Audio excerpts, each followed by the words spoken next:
Hey there viewers, so I am working on a Mazda 5 and this car just came in for, tires and alignment, but anytime when a car comes in for an alignment, definitely check the front end for play because you'll never be able to align the wheels perfectly with play in it because your wheels are always fixed, but yeah, you try to align it, if there's play, you're never going to get it straight. So right here we have a loose lower ball joint, and I'm just gonna go ahead and, well, definitely when you had the wheels on, you can definitely tell, but I don't know if you can see it without my arms moving, but there is a bit of play going up and down. So I've already went ahead and took off the other side, but definitely should have started filming on when I started that side. So I still have it in the knuckle, so I might as well show you what I do to get it out of the knuckle here, the lower control arm out of the knuckle.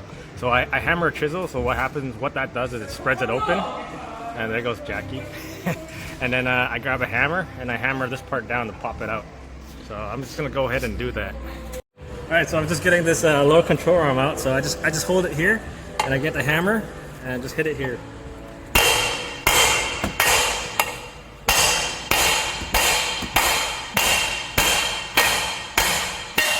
There you have it. Comes right out. So all that noise you're hearing from Jackie, he's just signaling us that it was lunchtime and he's sticking stuff in the air fryer. Oh yeah, Jackie's air frying. What are those, pierogies? Yeah. Babushka's pierogies, yeah man. That's what we're having for lunch today. So I guess I'll show you this side. So first of all, what you want to do is get these pinch bolts out. So there's a nut on this side, that's a 14. And then there's another, there's a stud part that goes on this side, and usually they're pretty rusty and they're seized in there, but I'll show you how to get them out. Okay, so that nut comes off easy. It's the stud part that's hard to get out. So what I do is get a ratchet. You can I try to not use a gun because you might snap the head off on that side. So I just grab myself a wrench and then just get a feel for it and see if it starts moving, and then when you do feel it moving, just work it back and forth.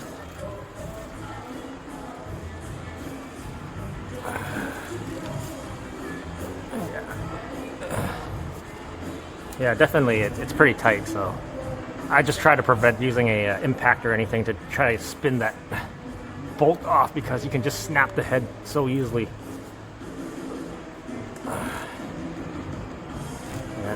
Yeah. So once you get a feel and it's starting to move pretty good, I usually break off the rust. I just keep spinning it. Yeah. Once you know it's not gonna snap on you. Once it's spinning freely, you can just tap it out.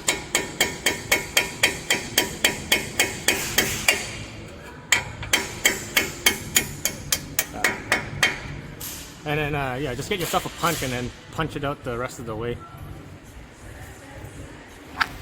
It's just all that rust that builds up on the shank and it just prevents it from spinning or even getting the bolt out. So what I'm going to do is I take it to the wire wheel, get rid of all that rust, and then reuse this bolt. But you saw me hammering on it. It didn't take, I didn't hammer it very hard, so there's hardly any damage on the stud itself. So nothing to worry about. Alright, so I cleaned up the shank of that bolt for the one that goes through the knuckle. I'm going to put a little bit of anti-seize so that way next time makes it easier for the next person to take it out, I guess. So yeah. So the next thing you want to do to get rid of get the control arms out is there's a bolt on this side. I try to not remove the splash shield because they always seem to seize these bolts, or the skid plate always seizes in there and you just rip it out. But I try to just take the bolt without taking the splash shield off. So yeah, what you need to do is there's a 19 on this side. This one, just 2 bolts here, and this holds this part of the lower control arm. After that, I just get a pry bar, pry this part out, and then pry that part out, and do the same thing I did on the other side by hammering the lower control arm out with the chisel to spread this part open. So all right, so back to getting this control arm out. I already took the bolts out, they just come right out. I also took that bolt out. You can see that this control arm can just come out. This side, maybe you gotta pry out a little bit. Right.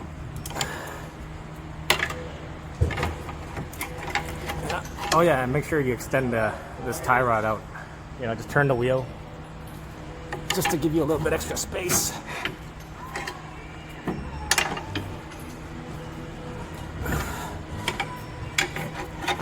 A little harder to do with one hand right now. So yeah, so it should come out. There we go.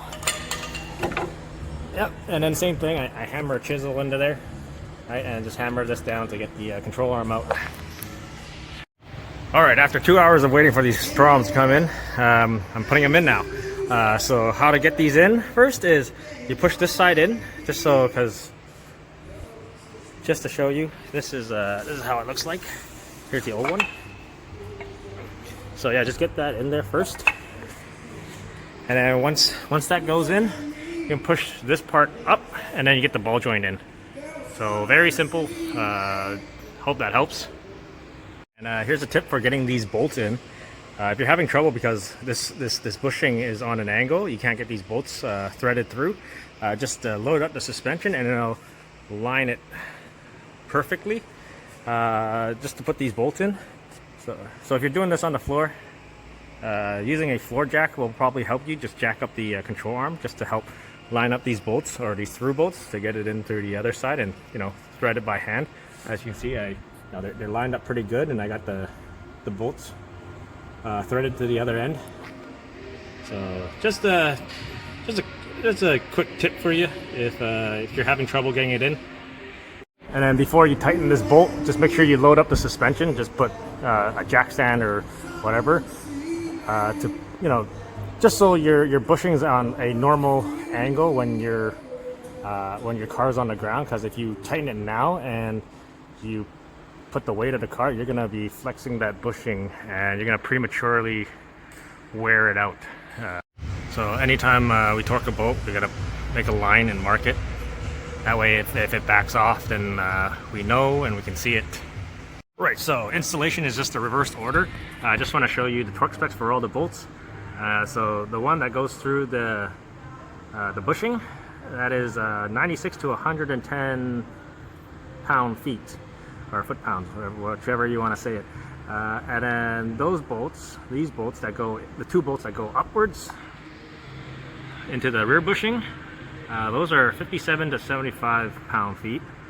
And then the nut, that is 33 to 42. So if you guys are replacing the lower control arm on your Mazda 5, this is also a 2013, by the way. I just took a look. Yeah, those are the torque specs if you need it. So anyways, I think that should be it. Thanks for watching, and I'll see you next time.